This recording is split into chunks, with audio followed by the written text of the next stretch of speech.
ওই তিনটা আইছে নি আমাদের মেয়ের সাথে খুব অনেক খারাপ কাজ হয়েছে।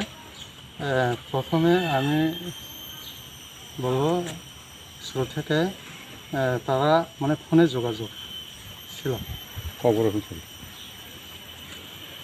যোগাযোগের মধ্যে তারা বেড়াইতে গয়া তারা নিচে নিয়ে এসে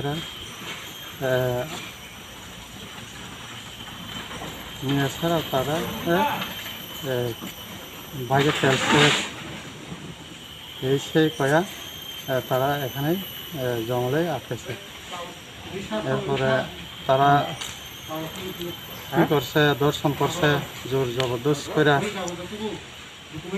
কেউ হাত ধরছে, কেউ পাও ধইরা একজন দর্শন করছে। এভাবে একজনকে 3-4 বার করে তারা দর্শন করছে। কতজন আসলো তারা?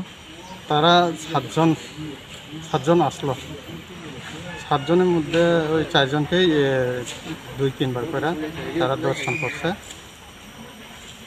এটাই আমি চাই এখন আমাদের মেয়ের উপর যে দর্শন হয়েছে যারা করছে তারাকে উপযুক্ত শাস্তি,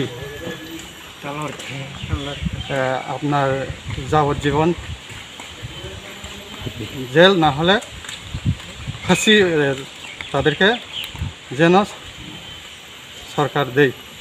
তো আপনার মেয়েরা কখন বাড়ি থেকে তারা ফোন করে নিয়েছে বা কবে নাগাদ, কীভাবে আপনারা জানছেন আপনার মেয়েরা বাড়ি করে জানাইছে? হ্যাঁ বুঝলেন, মেয়েরা 4:45টার দিকে মানে ডেলি তারা বিকাল দিকে কিছু হাঁটাহাঁটি করতো। তখন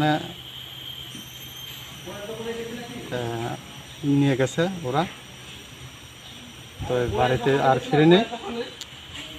সন্ধ্যা 7-8টা বাজে তখন আমরা খোঁজাখুঁজি করছি। মেয়েগুলি এখনও রাত হয়ে গেছে, সন্ধ্যা হয়ে গেছে, এখনও আসেনি কেন। তো একজন বাড়ি গিয়ে আমরা জিজ্ঞেস করছি, সেই কারো বাড়ি পাই না আমরা।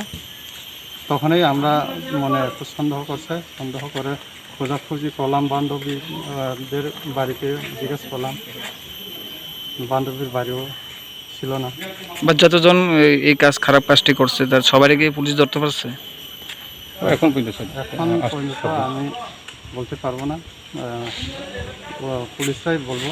এটা সম্বন্ধে আমি জানি না। 8জন না কয়জন আছে, এটার মধ্যে 7 জন ধরা পড়ে।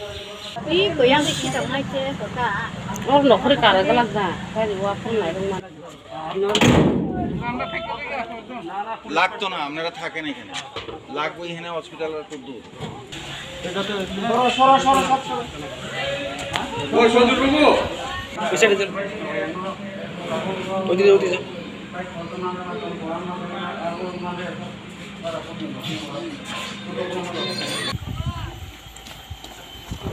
বাবা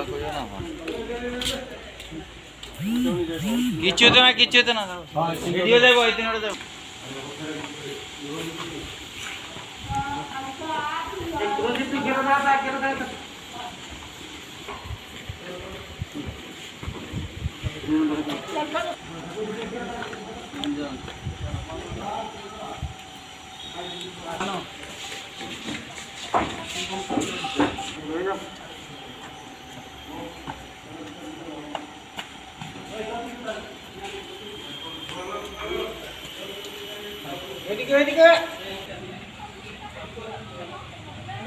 ওই তিনটা আইছে নি